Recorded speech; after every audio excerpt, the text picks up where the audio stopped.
긴장감이 떨어지는 당대표 경선과는 달리 최고위원 경선은 명심을 이재명 전 대표의 마음을 두고 어느 때보다 치열한 경쟁이 펼쳐지고 있습니다. 주말 새 의회에 이변이 발생을 했습니다.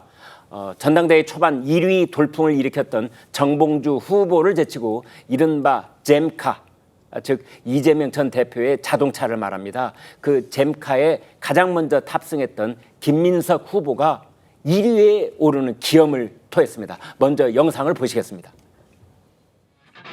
오늘 인천 경선 마치고 다시 내일 대표 쉬지도 못하시고 아니요 좀 감기 대기 좀 많이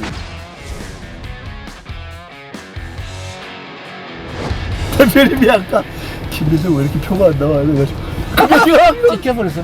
그게 찍혔어요. 네, 김민석 의원 저보다 더 좋을 수 없을 만큼의 화들짝 웃는 모습 보셨는데요. 김민석 후보, 이재명 전 대표 당황스러워할 정도로 정봉주 후보에게 밀렸었습니다. 그런데 주말 경선에서 유리로 이제 치고 올라온 셈인데, 자 장윤주 변호사님, 네. 잼카가 확실히 효과가 있기는 있군요. 일단 다양하고 또 복합적인 원인들이 있었을 것 같습니다. 근데 그 중에 하나 중에는 잼카에 탑승했다. 결국에는 이재명 후보의 어떤 마음이 작용한 것 아니겠느냐라는 부분도 빼놓을 수는 없을 것 같은데요. 네. 당연히 지금 민주당은 총선 승리 이후에 이재명 대표를 중심으로 해서 굉장히 크게 또 리더십이 좀 형성이 되는 부분들이 있었고, 지금 전당대회 기간이기는 하지만 이재명 후보가 좀 압도적인 지지를 받고 있는 상황이기도 하거든요. 네. 그만큼 구심점으로 이재명 대표가 지금 보여주고 있는 능력들이 있기 때문에 사실상 당심도 많이 움직이고 있다라고 봐야겠습니다. 따라서 이재명 후보가 사실상 김민석 후보에게 힘을 실어주는 그런 이제 발언을 한 것이 아니냐라는 분석들이 나오면서 김민석 후보의 어떤 득표율도 올라갈 것이다라는 분석들이 있었거든요. 근데 그런 네. 부분들이 반영된 것으로 봐야 될 것 같고, 그리고 김민석 후보의 또 개인적인 영향도 있을 겁니다. 그분도 이제 정책위 의장을 지냈을 만큼 정책적인 부분에서는 또 역량을 인정받는 분이시기 때문에 이런 부분들이 좀 뒷심을 발휘하는 것 아니겠나라는 판단 듭니다. 네. 정봉주 후보는 원외라는 한계를 극복하면서 지난 주말에도 1위를 유지하는 상황이었는데 명심에 이번에는 거꾸로 발목을 잡힌 상황이 아니냐, 이런 말도 있습니다. 정봉주 후보의 얘기를 들어보시겠습니다. 40년 민주당 인생 동안 4년만 원내를 했고 36년 원외입니다. 일제 강점기보다 긴 원외 생활을 했습니다. 울산의 심정을 제가 누구보다도 잘 압니다. 여러분들 비 맞을 때 제가 함께 비 맞겠습니다. 정청래 최고위원 됐을 때 많은 사람들이 우려했습니다. 최고위원 얼마나 잘합니까? 법사위원장 얼마나 잘합니까? 모두가 정청래가 될 수는 없지만 정청래 하나쯤은 필요합니다. 네, 최국장님, 그러니까 정청래 하나쯤은 필요합니다. 이게 무슨 뜻이라고 봐야 됩니까? 정봉주 하나쯤은 필요하다, 이번에 그런 얘기이죠. 제가 그 후임이 될 것이다. 그렇죠. 네. 그런 얘기입니다. 저희 얘기는 사실은 정청래 의원이 이제 민주당의 사실상 수석 최고위원이라는 제도는 없습니다만, 네. 이제 표를 가장 많이 얻으면 우리가 흔히 그렇게 부르죠. 네. 이제 그런데 정봉주 지금 후보 같은 경우는 사실은 지난주 처음에 시작했던 그 주에 이제 1위를 계속 했는데, 네. 그러다 보니까 이제 이재명 후보가 견제를 한다. 네. 수석 최고위원이 정봉주 의원이 후보가 되면 좀 곤란하다.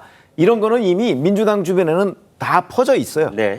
그래서 이제 이른바 잼카에 김민석 의원을 태운 거죠. 네. 태워서 왜 이렇게 표가 안 나오냐.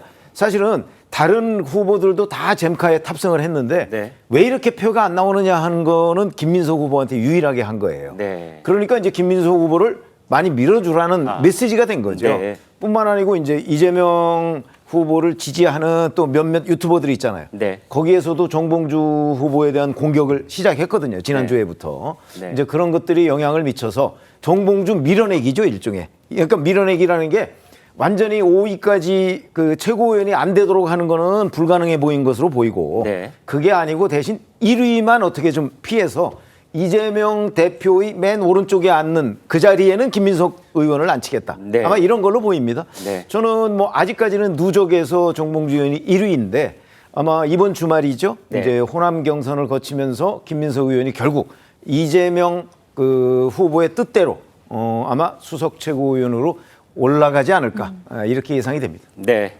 김상일 대변인인데요. 사실은 이제 이번 지도부가 새로 구성이 되면은 별일이 없는 한 2년 동안 당 대표 바로 옆자리에 수석이 앉잖아요.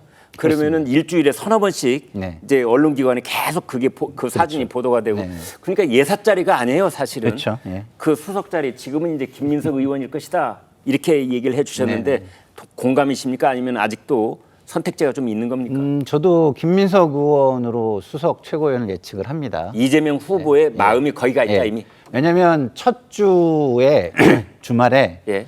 정봉주 의원이 이제 1위가 됐는데 네.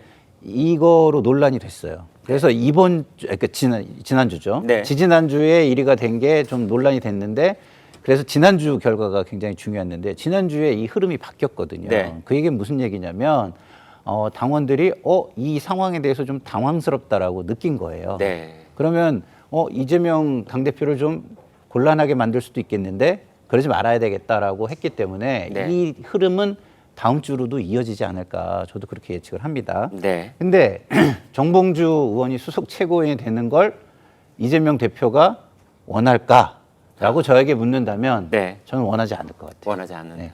이재명 당대표한테 가장 중요한 게 뭐겠습니까? 다음 대권 일정과 전략입니다. 네. 다음 대권 일정과 전략에서 가장 중요한 것은 뭐냐?